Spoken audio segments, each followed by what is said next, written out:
First learn the meaning of what you say, and then speak. Introduction. In an age of instant tweets, endless TikToks, and rapid-fire reels, our world is filled with noise. Opinions, judgments, declarations spoken often before their meaning is truly understood. The quote, "First learn the meaning of what you say, and then speak," attributed to Epictetus, a Stoic philosopher, slices through this noise with surgical precision. It is not a mere call for silence or hesitation, it is a clarion call for mindfulness, integrity, and mastery of speech in a world increasingly dominated by superficial chatter. In this essay, we will explore the deep philosophical underpinnings of this quote, its application to the modern world, and how it can serve as a blueprint for cultivating a more intentional, wise, and meaningful life in the 21st century.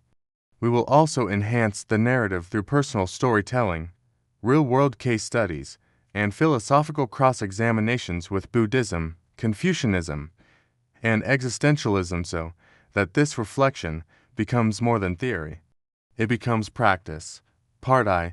The Stoic Foundation 1.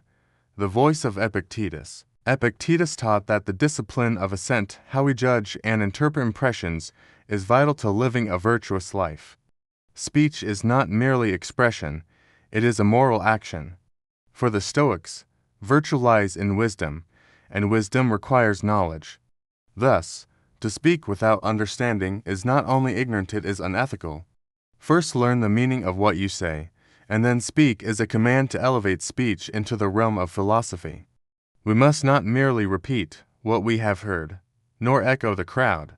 We must grasp, question, examine, and embody the truth before passing it on. 2. Logos. The rational principle in Stoicism, the concept of logos is foundational. Logos is reason, speech, structure, the divine logic behind the cosmos. Human beings, capable of reason, participate in logos. To misuse this gift by speaking thoughtlessly is to desecrate what is most sacred within us. Hence, learning the meaning before speaking is not just a suggestion, it is a moral imperative. 3. From ancient Rome to digital Rome. In ancient times, speech was slow. Dialogue was deliberate. Silence was respected. Today, the digital world has democratized expression, but diluted its depth. We comment before we contemplate, react before we reflect. Epictetus's warning is not outdated, it is urgent. Part 2. A story within the noise. 4. The story of Jonas, a man who spoke too soon. Jonas was a marketing manager at a fast-scaling tech startup. Bright, confident, but impulsive. In a board meeting, he blurted out a critique of a product feature he barely understood. "This won't work. Customers hate complexity." His words caused a 2-week product delay, demoralized the engineering team, and damaged the morale of a new designer who had built the feature. When asked later, Jonas admitted he had not reviewed the user research nor understood the technical constraints. He had spoken first, learned second. Months later, after he had matured and started reading Stoicism, he reflected, "I didn't just speak fast. I violated trust." Jonas now teaches junior employees the same lesson: speak with study, critique with care, think like Epictetus. Part 3. Speech in the Modern World. 5. The crisis of shallow expression in the era of social media. Everyone has a microphone, but few have something meaningful to say. Outrage, misinformation, and virtue signaling dominate platforms, not because people are inherently malicious, but because they speak without understanding. Epictetus saw this danger centuries ago. Before you post a tweet, do you understand its consequences? Before you comment on a video, do you grasp its context? Before you debate, do you understand the subject fully? Most often, we don't. 6. AI, automation, and the echo chamber. AI now generates language faster than humans can comprehend it. We copy-paste ChatGPT scripts, repost viral trends, and amplify without digesting. Speech has become automated, disembodied from understanding. Meanwhile, algorithms create echo chambers where we hear only what we want. Meaning is replaced by affirmation. In such a world, Speaking without learning the meaning becomes not just common but systemic. 7. The professional sphere, meetings, emails, and thought leadership in business. People speak to impress rather than express. Buzzwords replace substance. In meetings, clarity is sacrificed for cleverness. Leadership posts on LinkedIn are often crafted more for engagement than authenticity. To speak well is not to speak much. It is to say what matters, to say what is true, to say what is helpful. To speak with meaning is to lead with integrity. Part 4. The practice of meaningful speech. 8. Socratic humility. Socrates claimed he was wise because he knew that he knew nothing. This humility is crucial. Before we speak, we must ask, do I truly understand what I'm about to say? Have I examined the evidence? Have I considered the opposing view? Is this helpful, or just self-serving? The wise are slow to speak, not because they are timid, but because they are thorough. 9. Listening as a prerequisite to speaking. To speak meaningfully, we must first listen deeply. Listen to others. Listen to the world. Listen to your own thoughts. In a world obsessed with talking, listening is revolutionary. 10.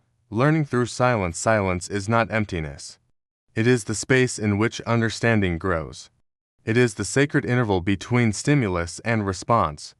To learn the meaning of what you say, you must first stop saying, reflect, digest, internalize. 11. Cultivating intellectual honesty. Say, I don't know, more often. Say, let me think about that, before answering. Say, I was wrong, when truth demands it. Such admissions are signs of strength, not weakness. Part 5. Real-life applications. 12. The personal sphere. Family, love, and friendship. A careless word can scar a child. A hasty accusation can break a friendship. A misunderstood text can end a relationship. To speak with understanding is to love with maturity. 13. Political and social debates. People don't change their minds because you yelled louder. They change when they feel understood. To engage meaningfully in debate is not to dominate, but to dialogue. Learn before you speak. Seek truth, not victory. 14. Journalism and media. The media landscape today is driven by speed, not substance. The first to report wins, even if they're wrong. Clickbait thrives. In such a climate, the Stoic call to learn first, speak later could restore credibility, trust, and journalistic integrity. 15. Education and mentorship. Teachers who don't understand their material cannot inspire. Mentors who repeat platitudes cannot guide. To teach is to translate truth into clarity, not to mimic slogans. 16. Parenting in the digital age. Children are watching. Every word shapes their mind. Parents must learn the meaning of discipline, love, and wisdom before teaching it. Part 6. Philosophical crossroads. 17. Buddhist right speech in the Noble Eightfold Path. Buddhism introduces the concept of right speech. Speak truthfully. Speak kindly. Speak at the right time. Speak with purpose. This echoes Epictetus. Understand meaning, then speak. Buddhism and Stoicism converge in the silence before expression. 18. Confucian rectification of names. Confucius said, when words are not correct, what is said does not accord with the truth of things. Words shape society. Misused, they corrupt culture. The Confucian demand to learn before speaking is an ethical responsibility to harmony and order. 19. Existentialist freedom and responsibility. Jean-Paul Sartre declared that freedom is absolute, but so is responsibility. Every word we say reflects our values, our existence. To speak without knowing is to abdicate that freedom. To speak with care is to affirm our being. Part 7. Toward a culture of thoughtful speech. 20. Building inner depth. We cannot speak meaningfully about what we do not live. Cultivate your inner life. Read deeply. Reflect daily. Speak only what you've tested with your own soul. 21. Slowing down the digital tongue. Before pressing send, pause. Before clicking post, reread. Before writing a rant, rewrite. These are modern-day Stoic practices. 22. leading by example. Whether you're a CEO or a content creator, your speech sets the tone. Be a steward of language.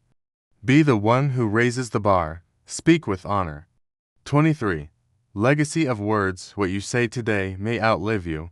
Emails, videos, messages. Your words are your legacy. Speak accordingly. 24. The final discipline. Speech as service. True speech is not about self-display. It is about service. It seeks to uplift, clarify, and unite. It is rooted in truth, filtered through compassion, and aimed at understanding. Speak not to be heard, but to be helpful. Speak not to impress, but to express integrity.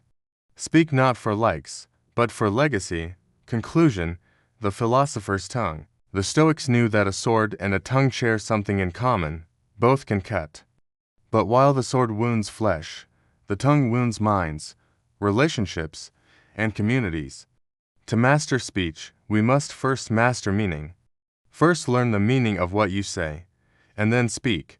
This is not just a rule for conversation, it is a manifesto for living.